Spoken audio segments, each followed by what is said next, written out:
The expanding Russiagate investigation and obstruction of justice probe into the Trump regime are starting to take a toll on Trump personally, according to multiple advisors. It's so bad now that he apparently doesn't even want the job of president anymore. But he's going to stay in the White House so that history doesn't consider him a loser. Hey, Trump, everyone around the world already knows you're a loser, so get out. The statements by close advisor were reported on in Politico, saying, quote, "But Trump, too, is cognizant of the comparison to Nixon," according to one advisor. The president, who friends said does not enjoy living in Washington and is strained by the demanding hours of the job, is motivated to carry on because he doesn't want to go down in history as a guy who tried and failed, said the advisor. He doesn't want to be the second president in history to resign. So basically, Trump is the dog that chased the car and caught the bumper. So now he just wants out, but he just doesn't want to be remembered as a loser. But whether or not he resigns, it's looking increasingly unlikely that he'll make it to the end of a 4-year term, because the dominoes in the Russiagate investigation keep falling, and the FBI is beginning to connect the dots between the Trump campaign and Russian government officials. That spells treason. And the weakest link in Trump's treason chain is former National Security Advisor Mike Flynn, who already offered to spill the beans to Congress in exchange for immunity. And according to Claude Taylor, who served on the staff of President Bill Clinton, Flynn's testimony was enough for Trump to consider waving the white flag. Hey, Congress, I know we don't get along so well and all, and I've been a bit harsh lately, but you could totally take this guy Flynn up on his offer to testify so we can end the national nightmare of Trump and the White House already. And the sooner the better. It looks like Trump already knows that the writing is on the wall. A former White House official put it this way on Twitter, quote, "An independent journalist I have worked with who has been reliable says they have 2 sources that say Trump is considering options, including resignation." And at West Wing Report announced the following, quote, "Former chairman of RNC Steel told WWR at lunch that Trump will not finish his term, advises clients to bolster ties with VP Pence." In recent days, there have been reports of Trump screaming at his television set from inside the walls of the White House. He doesn't like how the media has been portraying him or how the investigation is going. Well, we don't like how you committed treason and helped Russia steal an election, so... And the new guy investigating Trump over at the FBI, Bob Mueller, has decided to go personally after Trump for possible criminal acts and obstruction of justice. He's issued subpoenas of President Trump's personal bank accounts, along with his phone records. Since it's an official court order, refusal to comply can result in contempt of court charge, punishable by jail, a fine, or both. And with all those high crimes and misdemeanors racking up, it looks like we might just get the opportunity to lock him up. Here, Trump, let me save you some time. Here's a photo of Richard Nixon's resignation letter, which someone posted to Twitter, where Nixon simply said, quote, "I hereby resign the office of the President of the United States." It's so simple, you could even tweet it. Or you could write the greatest resignation letter ever. But I think USA Today may have beaten you to the punch on that one.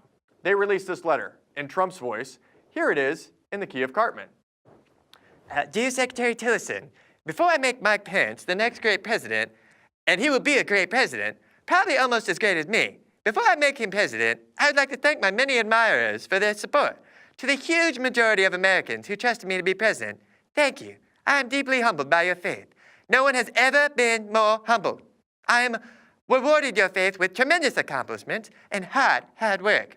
I haven't been golfing since my historic victory, and I definitely haven't been making taxpayer pay for the Secret Service to rent golf carts to me to protect me on my golf courses. Believe me, no president has ever worked harder than I have. My administration has done more in less time than anyone else. Also, we did it with no help from the losers in the press and the crybabies in Congress and showboaters in law enforcement who are ruining America.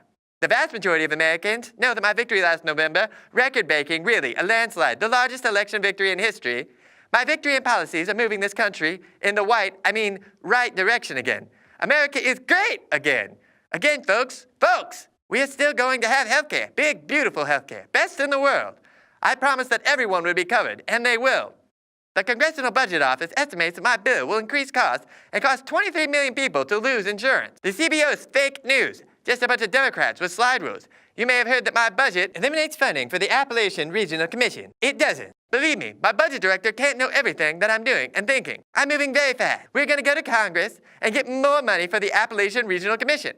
I love Eastern Kentucky, West Virginia. Real Americans, beautiful people. With Mike Pence as president, we will continue to make America great.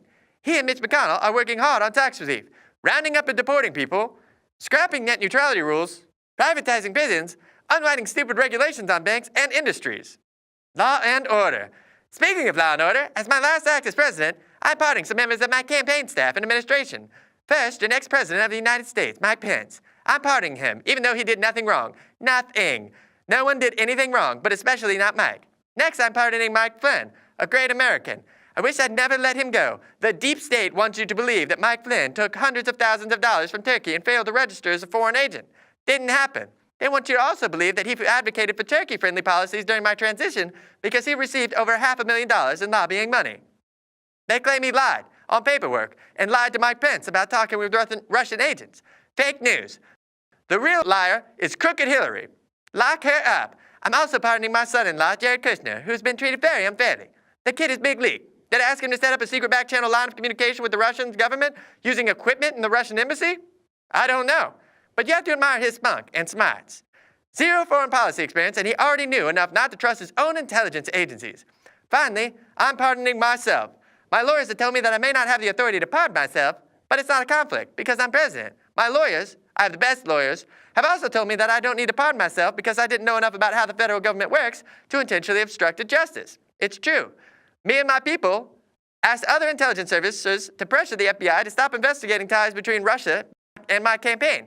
It's true. I fired that showboater James Comey to put an end to the Russia stuff. Fake news. Just in case, I hereby pardon myself because I've been badly mistreated. It's abuse, really. But I was willing to take it because I love America. Big, beautiful America. I know all the elite Coast Democrats and crooked media people are dreaming of impeaching me, of the day when they can turn to me and say, Donald, you're fired. Well, guess what? They're fired. I resign. Donald Trump. Well, all I have to say to that is, na-na-na-na, na-na-na-na, hey, hey, goodbye. I'm Ryan Clayton. This is Content News. Come back daily for the news where we're free to share the truth.